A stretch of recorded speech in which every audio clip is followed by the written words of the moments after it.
रुखवाला साथीहरू, रुखवालाले खुरु खुरु राजी खुसीले हँसिया हतौडामा भोट हाल्दैनन् भने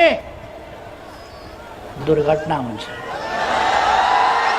थपक्क भोट हालेर मेरी छोरी जिताए भने म खुसी हुन्छु, उत्साहित हुन्छु। 10-15 वर्ष 20 वर्ष गठबन्धन टिकाइदिन्छु। 20 वर्षसम्म छोरी बोक, छोरो बोक, ज्वाइँ बोक, छोरीको पालो पुग्यो भने ज्वाइँ बोक, ज्वाइँ सिद्धिएपछि भाइ बोक, भाइ भएन भने भतिजो बोक। बोक्न तयार हुनुहुन्न भने नत्र।